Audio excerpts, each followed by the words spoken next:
Cette semaine, on vous emmène tout d'abord découvrir une piste très belle et très sauvage, puis un magnifique patchwork de salines vues du ciel aux couleurs exceptionnelles, et enfin, un cimetière unique en son genre, au rite bien étrange.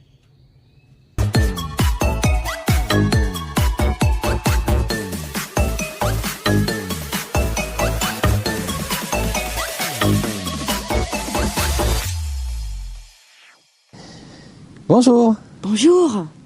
Alors ça, vous l'avez compris, on a récupéré Oscar en pleine forme. Donc on est parti de chez Martin qui fait le storage des véhicules à Cancun parce que nous avions des amis suisses qui arrivaient. Ces amis que nous avions rencontrés dans la Puna Argentine il y a fort longtemps, il y a 2 ans. Un an et demi. Et on savait qu'ils arrivaient, donc on les a retrouvés chez Martin. Et ils avaient un problème avec leur Land Rover, en fait un problème de démarreur. Donc ils étaient très embêtés, on leur a dit écoutez, si vous démarrez quand on vous pousse, venez avec nous parce qu'on peut au moins vous emmener jusqu'à Mérida où là il y a un garage Land Rover. Donc on est parti. Donc on recommence le road trip. Et cette fois, ce road trip, il nous emmène vers le nord, vers la partie tout à fait à l'extrémité de la péninsule du Yucatan, qui ne regarde plus vers l'océan Atlantique, mais plus vers les Caraïbes. Et on y est allé parce qu'on avait entendu parler d'un endroit qui s'appelle Las Coloradas, qui est fait de lagunes de toutes les couleurs juxtaposées. Donc on avait bien envie de découvrir cet endroit-là. D'abord on s'est rendu à un village qui s'appelle El Cuyo. Donc là, on s'est fait un petit resto pour fêter nos retrouvailles. On a mangé une paella géante le soir. On a dormi près de la mer. Et le matin, on a rencontré quelqu'un sur la plage qui nous a dit il y a 2 solutions. Ou bien vous prenez la grande route, ou bien vous prenez la piste. Mais attention, elle est difficile, etc. Effectivement, il y avait un panneau qui nous indiquait... En gros, prenez cette piste à vos risques et périls, vous risquez de vous embourber plus ou moins. Martinet, je t'écoute. Oui, j'ai le panneau dont on parlait tout à l'heure avec le Vélez là. Mais il n'y a pas marqué que c'est interdit, hein. Il n'y a pas marqué que c'est interdit, il y a marqué que c'est en mauvais état. Alors on va essayer. Alors, c'est tout bon, on va essayer, on y va. Et cette piste, elle est assez singulière parce que c'est une piste de bord de mer. Mais on ne voit pas la mer parce qu'on est entouré de buissons. Bon, c'est sympa, hein. C'est pas une difficulté. On s'amuse bien, c'est pas très difficile, mais c'est un peu sauvage. Hein. Ouais, moi j'adore cette route, elle est super. On a bien fait de la prendre. Ouais, tout à fait. Et si tu veux sortir le drone parce qu'il y a un peu plus de soleil, hein, vas-y, il n'y a pas de problème. Donc on est dans une situation un peu étrange, et c'est très longiligne, c'est-à-dire pendant une vingtaine ou une trentaine de kilomètres, on est en ligne droite et on sinue comme ça entre les buissons, tout près de la mer sans vraiment la voir. C'est long, hein. C'est une longue piste. Mais sympa parce qu'on a l'impression d'être en pleine vie sauvage, il n'y a aucune habitation, rien, il n'y a que la nature. Et franchement, c'était vraiment une très très très jolie piste. Il n'y avait pas beaucoup de monde, donc on a pu s'arrêter en plein milieu pour faire du drone. Moi, j'ai pu monter sur Oscar pour faire des vues un peu différentes. Je suis super bien. On regarde quand même un peu la route pour éviter les trous. On a vu je crois que c'est le premier cette année, le premier iguane qui a traversé la piste devant nous. Et puis donc on est arrivé à Las Coloradas, il était déjà un peu tard et on n'a pas vraiment compris tout de suite comment ça fonctionnait. On a bien vu les lagunes un peu au loin et elles nous ont presque un peu déçus parce que finalement on voyait des couleurs mais un peu pâles, pastel pâle, et ensuite l'endroit il est sécurisé, il est privatisé. En réalité cet endroit appartient à une compagnie d'extraction de sel et ils essaient de la rentabiliser en demandant un droit d'accès, ce qui finalement est normal. Mais on n'a pas très bien compris si pour nous c'était intéressant d'y aller tout de suite ou pas. Non, Bref. alors il faut quand même bien avouer que, comme beaucoup d'endroits en fait qui sont plats, quand on est au ras du sol, alors oui c'est joli, on voyait vraiment l'eau rose, mais rose de chez rose, mais on voit pas les différences de couleurs entre les bassins. Il faut un drone. Et le drone est interdit. Bah, au début, assez naïvement, on regardait les panneaux, on ne voyait pas que le drone était interdit. Donc une première fois fait monter notre drone, c'était en milieu d'après-midi, et on s'est fait attraper par les gardiens, qui n'étaient pas les gardiens du site, et qui étaient les gardiens de l'entreprise, qui sont venus, sans doute appelés par les guides qui tournaient autour, L'entreprise de sel. pour nous dire de ne pas faire de drone. Alors très bien, évidemment, on obéit aux règles, donc on n'a pas fait de drone. Non, Mais- ce qu'on a fait, c'est que on est resté quand même un petit moment à regarder. Et on est sorti de la zone touristique, on a dépassé l'usine saline Ouais, production de sel. de production de sel. Il faut dire que c'est quand même une très très grosse production de sel, hein. Je crois qu'il nous a dit environ entre le quart et la moitié de la production de sel du Mexique. C'est un truc solide au niveau industriel. Et là, on était dans le domaine complètement public, donc Manu a pu envoyer le drone. Et là, quand même, waouh! Enfin, c'est-à-dire que en fait, la meilleure solution pour nous, c'était de repartir vers le village qui s'appelle Las Coloradas, qui est un assez joli village de pêcheurs où on a passé la nuit. Et à partir de la plage même, on peut très bien envoyer le drone parce qu'on a le droit de filmer la plage. Et on est assez haut, en prenant beaucoup de hauteur, on est assez haut pour voir aussi très bien les salines en même temps. Donc on n'a pas besoin de les survoler, donc on n'est pas dans l'illégalité. On fait des très jolis plans de drone, simplement de loin, mais ça permet précisément de voir tout ce patchwork de couleurs qui est vraiment très joli. Et ça nous a vraiment ébloui parce qu'il y a le bleu du ciel qui est quand même assez soutenu, il y a le rose qui est aussi très fort, très, très marqué. Il y a du orange. Il y a du orange, jaune, ocre, en plus des voies d'accès qui permettent de quadriller tout ça. Donc c'est géométrique, c'est très beau.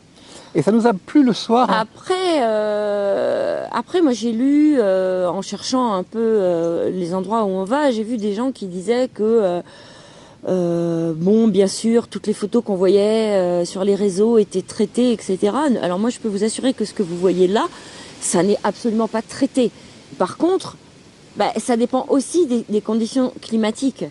Si vous y allez un jour où il n'y a pas de soleil du tout, forcément que les couleurs elles vont être beaucoup plus ternes et que ce sera beaucoup moins joli à l'œil. Alors, on a compris ça en réalité le lendemain, parce que le lendemain, puisqu'on a décidé de passer la nuit sur place, on sentait bien qu'on était en train de rater quelque chose.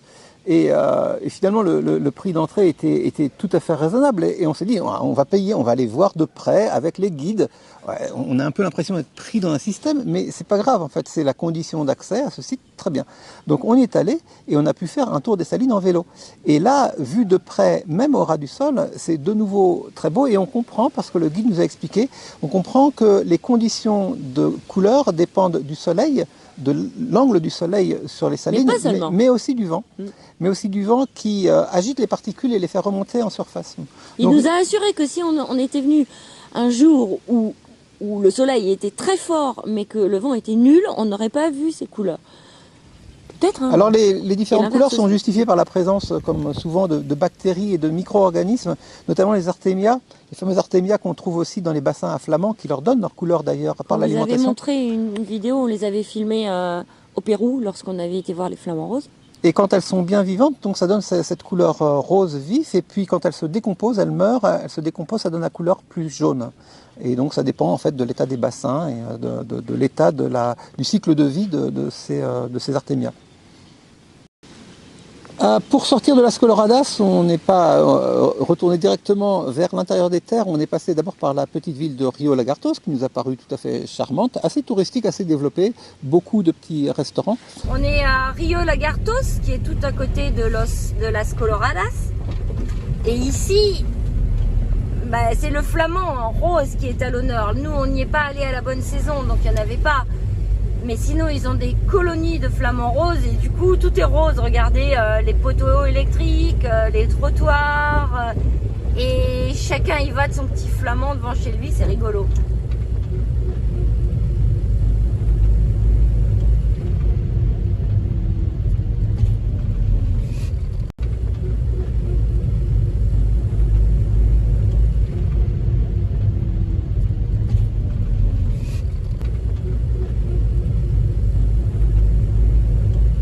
Puis puis après, notre objectif était de rejoindre Mérida, la grande ville de la zone, la plus grande ville du Yucatan, je crois. Mais simplement, on allait faire escale d'abord à Valladolid, qui est une jolie ville coloniale qui est sur la route. Alors on s'est arrêté à Valladolid, qui est un endroit où il y a plusieurs sites à visiter. La Grand Place. Ce qui est vraiment hyper étonnant, c'est qu'on a l'impression de se croire en Argentine, par exemple à Salta, ou bien en Colombie. Mais C'est vrai. J'essaie de le montrer. et je disais à Manu, si on nous amène, on nous transporte ici, on nous met comme ça, parce que si on voit le bord, on nous met comme ça ici, dans ce parc, on peut être à Arequipa, on peut être à Popayan, on peut être Antigua, à Antigua, au Guatemala. on peut être à Cafajate, Ouais, il n'y a aucune différence quand on est dans le parc, c'est on incroyable. peut être à Salta. Viens, il y a des danses. Voilà. Le lendemain matin, on a commencé par aller voir le cénote. À l'intérieur même de la ville de Valladolid, il y a un cénoté. Donc là, c'est quand même assez curieux. En quittant le Yucatan, on s'apprêtait à quitter la zone des cénotes et on en avait vu 2 ou 3, mais on s'était dit qu'on se referait bien un petit cénote comme ça avant de partir. Alors on cherchait lequel et il se trouve qu'à Valladolid, il y a un cénote en plein centre-ville. Donc on est allé le voir, mais c'était le matin, il était encore un peu tôt, c'était un peu trop frais, on n'avait pas envie de se mettre tellement dans l'eau. Les cénotés, ils sont souvent très beaux. Quand on les voit comme ça, c'est une curiosité. On a envie de plonger dedans d'un certain côté, mentalement. Mais en fait, concrètement, face à la situation avec les moustiques et puis la perspective de l'eau froide, j'ai l'impression que ça n'a de sens que quand il fait très chaud. Là, on est encore en début de journée. Et Là, il est à peine 8 h du matin. on n'a pas vraiment envie d'y aller. Non. Il y a un côté gouffre obscur. Ouais, et puis c'est surtout une musique et j'arrête pas de me faire piquer. C'est un peu paradoxal. C'est la première fois qu'on décide de faire un walking tour, c'est-à-dire qu'on fait un tour de la ville en marchant avec un guide. Je pense qu'il n'est pas payé, hein, il est payé juste au pourboire. Et en fait, ça ne nous plaît pas trop parce que c'est incroyable, mais tous les endroits où il nous emmène, on les a déjà fait, alors qu'on est arrivé hier soir. C'est presque nous qui donnons les explications. Ouais, en plus, il n'avait pas fait Alors le qu'on rapprochement. on a presque rien lu et pourtant on en fait déjà plus que lui. Valladolid, c'est une ville qui est intéressante parce que elle avait vocation à devenir une très grande ville. Elle a été nommée d'après la capitale de l'Espagne de l'époque. Et elle a donc tout un passé colonial, ce qui a justifié le fait qu'on fasse une petite visite guidée avec un guide à la belle moustache frétillante.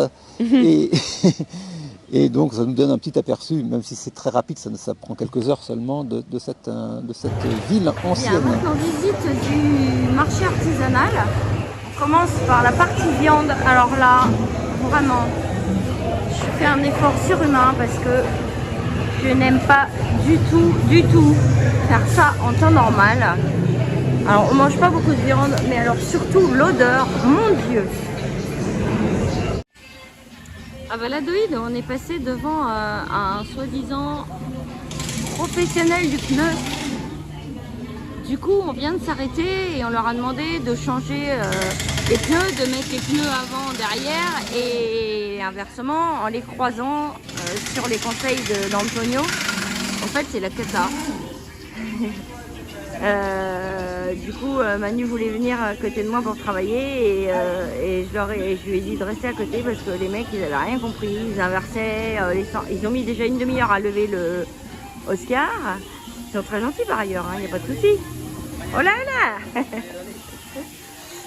Mais c'est pas les flèches, quoi. Ouais, les garagistes, pourtant spécialisés dans les pneus, étaient vraiment pas formidables. Il a fait écrit le spécialiste du pneu, on y va les yeux fermés. Ils ont été incapables de lever Oscar correctement, ils ont failli casser 2-3 trucs. Enfin bon, je les ai On est surveillés, reparti sans qu'ils marqués à la culotte, mais ils nous reprennent la pression des pneus. ouais. Enfin, bon. Alors qu'ils changent la pression avant-arrière, mais ils vérifient pas la pression. Bon, enfin, c'était n'importe quoi. Bon, ce n'est pas beaucoup d'importance. Et après, on s'est arrêté dans un cénote qui était sur le bord de la route et qui était franchement un très très beau cénote. Il y en a des dizaines sur le bord de la route, il y en a plein, et on a choisi celui-là, c'était un bon compromis entre C'est par hasard, hein. un bel aménagement touristique sans l'être trop. Et c'est vrai qu'on a été charmé par ce cénote, il est très impressionnant, Ah ouais. bien profond, il permet une bonne baignade. Avec des parois, mais gigantesques. Il y a Hein. des belles lianes qui descendent parce que le cénote, c'est pas uniquement le côté aquatique avec l'eau, c'est vraiment l'ensemble des falaises qui bordent le gouffre et toute la végétation qui va avec.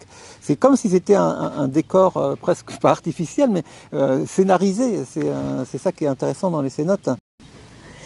Et il y avait une corde où bien sûr on peut s'amuser À faire Tarzan. à faire Tarzan, voilà. Ce que Manu n'a pas manqué de faire. Mais bon, ce n'était qu'une halte rafraîchissante de 2 ou 3 heures, et puis on a donc repris la route encore vers Mérida cette fois. Et là, à Mérida, on est arrivé, on a fait une petite pause pour retrouver nos amis suisses et pour voir quel était l'état de leur réparation. Et ben, ça avançait pas tellement. Hein, Non, il y a un garage Land Rover, mais il faut pas le conseiller, hein, parce qu'en fait, ils font rien du tout. Donc on leur a dit, écoutez, si on était vous, bah on continuerait la route, parce que si vous commencez à commander une pièce et que ça se passe de la même façon que nous pour la courroie ou pour les pièces d'Oscar, vous allez attendre très longtemps. Alors qu'on sait qu'aux États-Unis, la pièce, c'est sûr qu'elle arrivera puisqu'elle sera envoyée des États-Unis. Et du coup, on est parti devant eux, et sachant qu'ils étaient toujours pas loin derrière, comme ça, s'il y a besoin d'aller les aider, on sera pas loin. Repartant de Mérida, notre objectif c'était d'aller vers le Chiapas qu'on devait traverser. C'est une région qui est très réputée, donc on ne pouvait pas manquer le Chiapas. Et on n'avait pas encore fini vraiment avec le bord de mer parce que la route pour aller vers le Chiapas reborde la mer. On a fait donc quelques centaines de kilomètres pour arriver à Campeche. Et curieusement, sur la route, il y a un petit village endormi. Très agréable, d'ailleurs on a passé la nuit là-bas et on a été très bien accueillis par les habitants, ils étaient tous souriants. Ce petit village s'appelle Pomuch et il a une particularité, c'est que il a un cimetière qui est qui est aménagé selon des rites anciens et très propre à non seulement la région, mais spécifiquement ce village. C'est quelque chose C'est le seul cimetière. Ailleurs. Et donc on était un peu hésitant à rentrer dedans, on voulait pas non plus être intrusif, mais on a fait ça assez discrètement et on s'est trouvé dans un environnement que certains pourraient trouver macabre, mais que nous on a trouvé plutôt gai en fait. Il y a une célébration de la mort Oui. qui est assez joyeuse. Il y a beaucoup de couleurs, on sent qu'il y a une forme de présence en fait, de vie, il y a des offrandes, les gens viennent régulièrement dans ce cimetière qui est d'ailleurs tout à fait au centre du village. Et la particularité, c'est que pour la fête des morts, qui est très importante au Mexique, hein, donc pour la Toussaint chez nous, et ben, au bout de 3 à 5 ans, parce que s'ils le faisaient avant, ben, les corps ne seraient pas assez décomposés, ils déterrent leurs morts et ils nettoient les os avec beaucoup de soin. Et ensuite, ils les mettent dans des petites cases en bois ou en béton. oui, c'est libre de ce point de vue-là. Et donc, les corps sont réduits à un tout petit espace. Et on voit les ossements et singulièrement on voit les crânes, parfois les cheveux encore. Alors, il y a beaucoup de monde hein, dans ce cimetière. Assez dense. C'est très dense. Les allées sont minuscules, donc on frôle les crânes. Et en ce qui nous concerne, on s'est fait enfermer dedans parce que c'était le soir. Mais c'était le soir, alors c'était quand même une drôle d'atmosphère. La nuit est tombée pendant qu'on était dedans, on est arrivé au jour. Puis, les oiseaux sont venus se coucher parce qu'il y a une particularité ici, c'est que il y a une espèce d'oiseau qui vient se coucher pile à la tombée du jour et qui viennent squatter les arbres et qui font un bruit pas possible. Donc là, on était entouré de ces oiseaux et on pouvait plus sortir du cimetière. Et je vous jure que c'est vrai.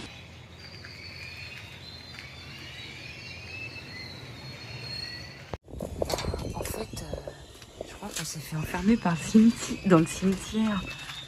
Toutes les portes sont verrouillées. Moi, ça me donne un peu la chair de poule. Hein. Il y avait 3 entrées. On a fait 2 ou 3 fois le tour et on tombait que sur les portes qui étaient fermées avec un cadenas. Et moi j'ai dit à Manu, mais je veux pas dormir dans le cimetière, je t'en supplie. Il me dit non mais au pire on fera le mur. Oh, on a tourné pour finalement retrouver quoi en fait? L'entrée principale qui était ouverte, mais simplement elle est très, très difficile à trouver parce que les allées sont tellement étroites que ça fait comme un labyrinthe. Bon, c'était pas une frayeur à vrai dire, mais c'était marrant parce que l'ambiance était excellente quoi, pour nous. C'était le soir qui tombait avec les oiseaux et les En tout et les cas, morts. on a bien aimé. Pour nous, c'était une belle expérience et on a senti aucune hostilité. On l'aurait pas fait s'il y avait eu trop d'hostilité, mais on a senti aucune hostilité des villageois. Et on voit bien que ce cimetière, il est aussi fait pour être vivant d'un certain côté, pour être visité. Il n'est pas spécialement caché, quoi. C'est un lieu central du village. Voilà, et donc ça c'était Pomouch, et après on a repris la route pour arriver bel et bien à Campeche. Campeche c'est en soi une jolie ville, on n'a fait que la traversée, mais on a traversé avec Oscar le centre historique qui nous a donné encore une fois un bel aperçu de la place centrale, de l'église, qui est peut-être une cathédrale, je ne sais pas, centrale. Et puis cette fois-ci, on avait terminé avec la route de bord de mer. Ouais, avant de repartir quand même, on a profité d'être dans une grande ville pour faire laver le bas de caisse d'Oscar parce qu'on a été très content de l'emmener voir Las Coloradas, mais forcément qu'il y avait plein de sel partout, on voyait des dépôts blanchâtres, donc on l'a fait laver et on a repris la route pour le Chiapas. Et le Chiapas, c'est en soi une aventure à part entière, donc on vous raconte ça la semaine prochaine. Ciao ciao. Salut!